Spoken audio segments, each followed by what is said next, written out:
시편 16편 9절에서 11절입니다. 이러므로 나의 마음이 기쁘고 나의 영도 즐거워하며 내 육체도 안전히 살리니 이는 주께서 내 영혼을 소홀에 버려두지 아니하며 주의 거룩한 자를 멸망시키지 않을 것임이니라. 주께서 생명의 길을 내게 보이시리니 주의 앞에는 충만한 기쁨이 있고 주의 오른쪽에는 영원한 즐거움이 있나이다. 그리고 이사야 26장 19절입니다. 주의 죽은 자들은 살아나고 그들의 시체들은 일어나리라. 티끌에 누운 자 너희는 깨어 노래하라. 주의 이슬은 빛난 이슬이니 땅이 죽은 자들을 내놓으리로다. 이 구약 성경은 분명히 부활에 대하여 이야기합니다. 우리가 시편에서 본 이 스올이란 말은 구약 성경에서 죽은 자들이 마지막에 머무는 곳을 스올이라고 생각을 했습니다. 그러나 구약의 하나님의 말씀은 분명히 말합니다. 하나님께서 스올에 내버려 두지 않을 것이다. 그들을 죽음에서 반드시 살리실 것이다. 라는 하나님의 말씀을 이 시편과 많은 예언서를 통하여 말씀하셨습니다. 모세 오경만 하나님의 말씀이다라고 믿고 있는 사두개인들에게 이 시편과 다른 예언서의 말씀은 부활에 대하여, 내세에 대하여 이야기를 하고 있는 것입니다. 거기에 더해서 그리고 오늘 본문 마태복음 22장에서는 출애굽기 3장 6절을 인용하면서 그들이 신뢰할 수 있는 모세 오경이다라고 생각하고 있고 모세 오경의 말씀 가운데서 부활에 대한 또 다른 증거를 예수님은 말씀하십니다. 나는 아브라함의 하나님이요 이삭의 하나님이요 야곱의 하나님이로다. 이 말씀은 출애굽기 3장 6절에 나오는 말씀입니다. 호렙산에서 불꽃 가운데서 하나님께서는 모세를 부르셨습니다. 그리고 모세에게 스스로가 누구인지를 드러냅니다. 바로 하나님은 아브라함의 하나님이고 이삭의 하나님이고 야곱의 하나님이다라는 말씀을 하십니다. 그런데 오늘 이 출애굽기 3장 6절을 예수님께서 인용하시면서 이 부활에 대하여 이야기를 합니다. 왜냐하면 여기서 중요한 것은 동사의 시제입니다. 만약 아브라함의 하나님이었고 이삭의 하나님이었고 야곱의 하나님이었다라고 하나님은 말씀하고 있지 않습니다. 하나님은 나는 아브라함의 하나님이다. 지금도 아브라함의 하나님이다라는 것입니다. 나는 이삭의 하나님이다라고 말씀하십니다. 지금도 여전히 이삭의 하나님이다라고 말합니다. 나는 야곱의 하나님이었고가 아니라 나는 야곱의 하나님이다라고 말합니다. 만약 아브라함과 이삭과 야곱이 죽은 상태로 지금 계속 있다라고 하면 하나님의 말씀은 달라야 하는 것입니다. 나는 죽은 아브라함의 하나님이었고 죽은 이삭의 하나님이었고 죽은 야곱의 하나님이었다라고 말해야 되는 것입니다. 그러나 하나님은 현재형을 사용하고 있습니다. 하나님이 살아계신 것처럼 죽은 아브라함도 죽은 이삭도 죽은 야곱도 지금 하나님 앞에서 살아있다라는 것입니다.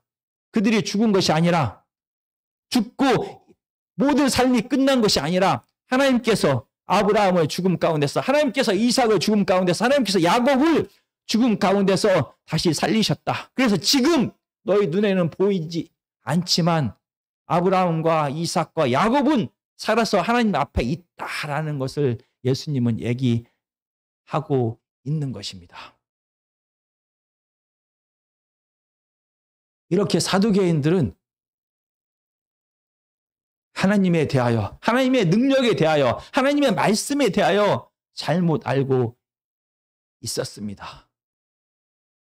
그뿐만이 아니라 그들은 하나님에 대하여, 하나님의 말씀에 대하여 잘못 알고 있었기 때문에 그들은 내세에 대해서도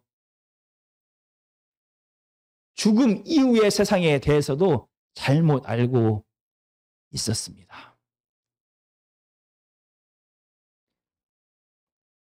22장 29절은 이렇게 말합니다. 너희가 성경도 하나님의 능력도 알지 못하는 고로 오해하였다라고 말합니다. 이 오해하다라는 말은 진리에서 벗어나다, 길을 잃다, 속아서 방황하다라는 그런 뜻입니다. 그들은 하나님과 하나님의 말씀에 대하여 잘못 알고 있었기 때문에 길을 잃고 진리를 벗어나서 내세에 대해서도 잘못 알고 있었습니다. 그들은 죽음 이후에 삶이 없다라고 가정했지만 만약 죽음 이후의 삶이 있다라고 가정해도 부활의 삶 역시 이 세상에서의 삶과 똑같을 것이다 라고 그들은 생각합니다. 그래서 이 세상의 질서가, 이 세상의 가치가, 이 세상의 생활 방식이 죽음 이후에 부활의 상태에도 그대로 적용될 것이다 라고 상상합니다.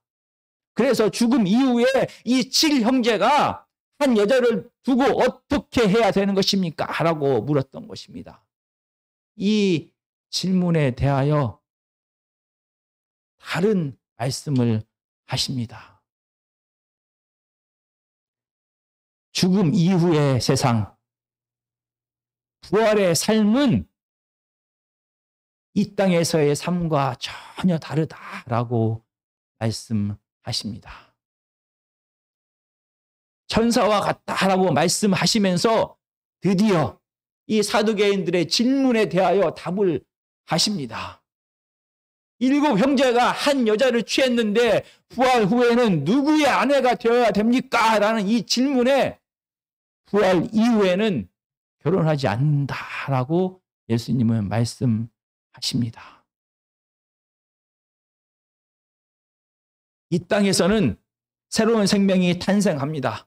그 생명이 성장을 합니다. 그 생명이 병들기도 하고 점점 늙어갑니다. 그리고 마지막에는 죽음을 맞이하게 됩니다. 그러나 부활 이후에 세상에서는 새로운 생명에 태어나지도 않고 새로운 생명이 아프지도 않고 그 생명이 성장하지도 않고 그 생명이 늙어서 죽지도 않습니다. 부활 이후의 삶은 완전한 풍성한 생명의 완전한 상태가 영원히 계속되는 것입니다. 천사와 같은 삶이 무엇인지 부활 이후의 삶이 무엇인지 구체적으로 우리는 알고 있지 못합니다. 그러나 오늘 본문은 분명히 말합니다. 이 세상에서의 삶과 전혀 다른 삶을 살아가게 될 것이다. 이 세상의 질서와 이 세상의 가치와 이 세상의 이 땅에서의 방법대로 살아가는 것이 아닌 새로운 하나님 나라의 질서가 그 나라를 지배할 것이다 라고 분명히 말씀하십니다. 그 나라는 죽음이 없고 아픔이 없고 고통이 없고 새로운 생명에 태어나는 것도 없이 완전한 상태의 생명체가 계속 영원토록 유지될 것이다 라고 오늘 성경은 말합니다. 하나님의 말씀을 이용하여 예수 그리스도를 올무 놓고자 했던 사두개인들의 계획은 실패했습니다. 오히려 그들은 그들의 진짜 마음만을 예수님과 많은 백성들 앞에 드러낼 수밖에 없었습니다.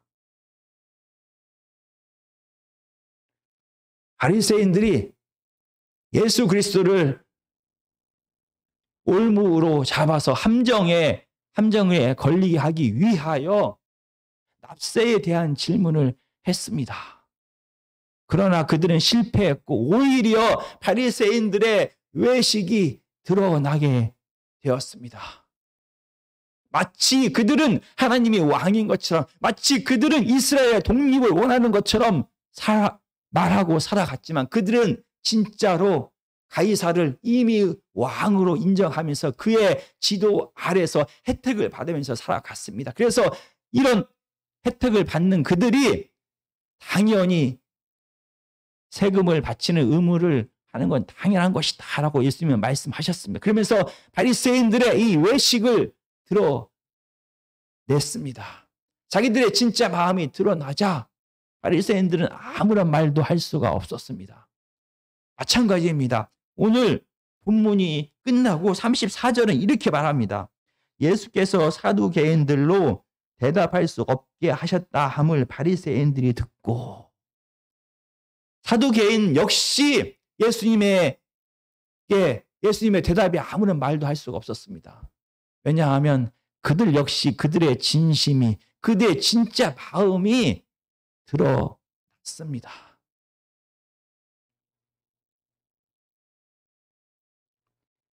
(29절) 오해하였다라는 이 단어는 길을 잃다, 진리에서 벗어나다, 속아서 방황하다라는 뜻입니다. 그런데 이 29절에서 이 동사의 형태는 중간태입니다.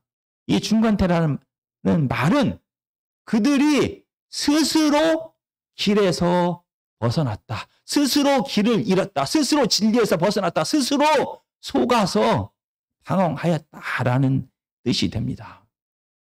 그들이 하나님을 알지 못하고 하나님의 말씀을 알지 못해서 이 부활에 대하여 알지 못한 것이 아니었던 것입니다. 그들은 알면서도 모른 채 했을 수가 있습니다. 아니면 스스로 자기 자신을 속였던 것입니다. 아니면은 그들은 몰라야만 했던 상황이 있었던 것입니다. 무엇이 그들로 하여금 스스로 길을 잃게 하고, 무엇이 그들로 하여금 스스로 진리에서 떠나서 방황하게 만들었습니까? 그들의 진짜 관심이 무엇입니까? 사두개인의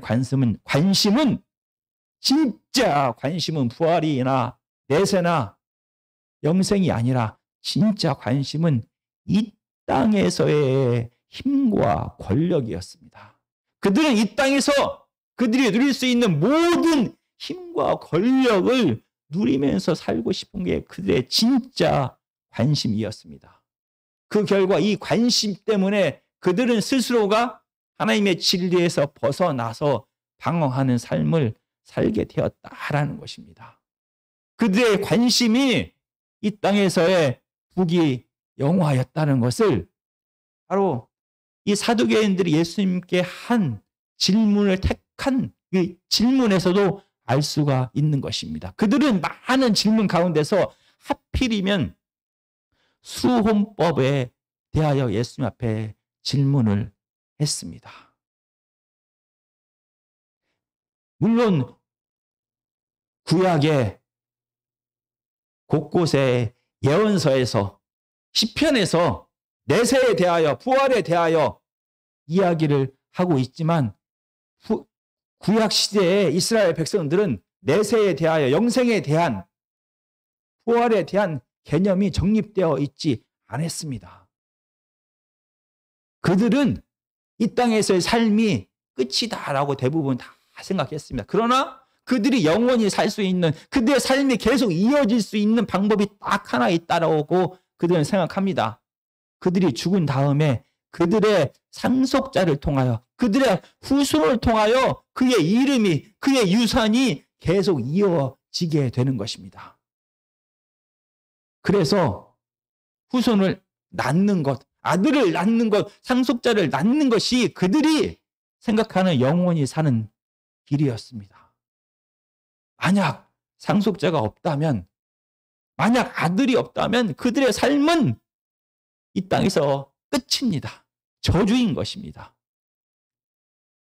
사두개인들도 마찬가지입니다. 그들은 지금 부활에 대하여 이야기를 합니다. 예수 앞에 질문을 던집니다. 마치 그들이 부활을 믿지 않는 것처럼, 부활을 원하지 않는 것처럼 이렇게 질문을 했습니다. 그러나 사두개인의 관심은 무엇입니까? 그들은 이 땅에서 부귀영화를 누리는 것입니다. 그리고 이 자기가 현재 누리고 있는 이 부귀영화가 끝없이 계속되기를 정말로 원했습니다. 그래서 어떠한 방법을 통해서, 바로 상속자를 낳음을 통하여, 만약 자기가 상속자가 없이 죽게 되면은 자기가 현재 누리고 있는 이 부귀 영화가 자기의 죽음과 함께 끝나버리기 때문에 자기가 누리는 이 부귀 영화가, 자기의 지위가, 자기의 명예가 계속되게 하기 위하여 상속자가 필요했던 것입니다. 그들의 마음은 이미 부활을 원했습니다. 영원히 살기를 원했습니다. 왜냐하면 자기가 현재 누리고 있는 이 부귀 영화가 계속되기를 원했습니다. 이 세상을 넘어서 죽음 이후에 저 세상까지 계속되기를 원했던 것이 그들의 마음입니다. 예수 그리스도의 답변을 통하여 그들의 이 위선적인 마음이 드러나게 되었습니다. 그들은 이 세상의 삶과 죽음 이후의 세상은 완전히 다르다라는 예수님의 이 말씀에 절망하면서 아무런 말도 할 수가 없었을 것입니다. 오늘 이 본문은 사두개인들이 예수님에게 올무를 놓기 위하여 했던 질문입니다. 이 질문을 통하여 사두개인들은 자기네들의 진짜 관심이 무엇인지를 다시 한번 드러내게 됩니다.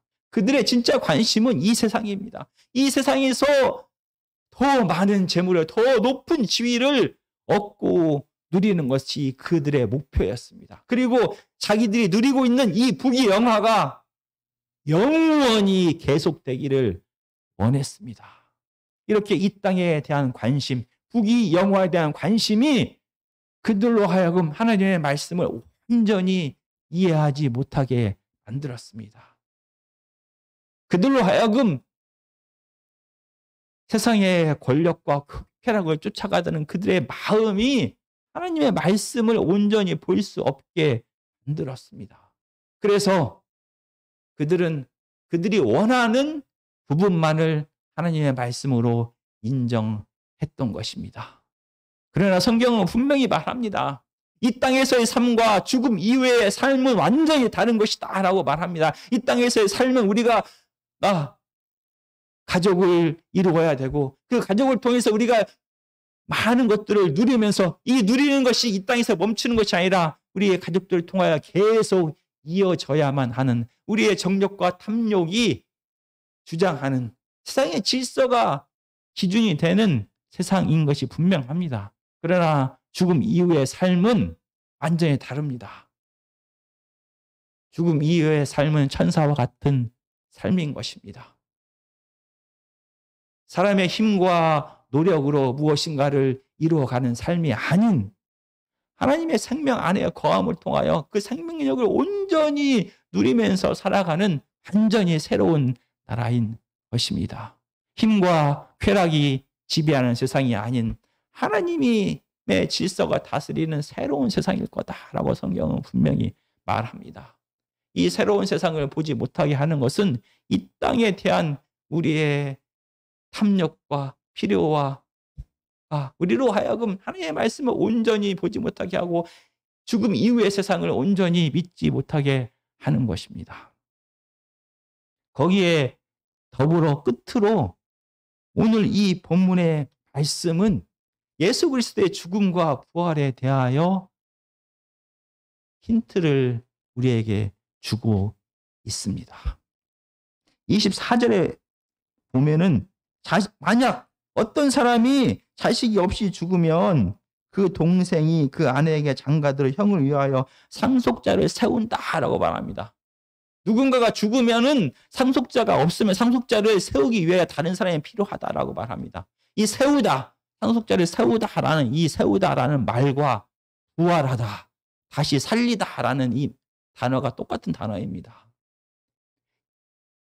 오늘 본문에서 마태는 예수 그리스도의 죽음과 부활에 대하여 간접적으로 이야기를 미리 하고 있습니다. 예수 그리스도께서 하나님 앞에 온전히 순종함을 통하여 죽으셨습니다. 하나님의 나라는 누가 상속받아야 되는 것입니까? 다시 상속자를 세워야 됩니다. 세상의 방법은 이 수혼법이라는 방법을 통하여 상속자를 세웁니다. 하나님은 그 능력이 많으신 하나님은 이 죽으신 예수 그리스도를 다시 부활시킵니다. 다시 살리십니다. 그래서 상속자를 다시 세우시는 것입니다. 그리고 이 땅과 하나님 나라에 대한 모든 것을 예수 그리스도에게 넘기십니다. 예수님은 죽음에서 부활을 통하여 하나님의 나라를 유업으로 받게 됩니다. 이 죽음과 부활에 대한 이야기를 간접적으로 말하면서 오늘 본문은 이 땅에 대한 관심이, 이 세상의 힘과 권력을 쫓아가는 마음이 우리로 하여금 하나님의 말씀을 있는 그대로 받아들이지 못하게 한다라는 경고를 우리에게 하고 있는 것입니다. 하나님의 말씀은 있는 그대로 받아들이기 위해서는 우리의 생각과 우리의 필요와 우리의 죄성과 우리의 이기심이 내려놓아질 때 하나님의 말씀을 있는 그대로 받아들이게 되고 그 말씀에 따라서 이 세상이 아닌 하나님께서 예비하신 그 세상을 바라보면서 죽음 이후의 세상을 바라보면서 하나님의 뜻대로 살아갈 수가 있는 것입니다. 정말 이 세상이 아닌 죽음 이후의 삶에 대하여 소망을 품고 예수 그리스도처럼 살아가는 우리 아멘교회 성도님들이 다 되기를 간절히 기도드립니다.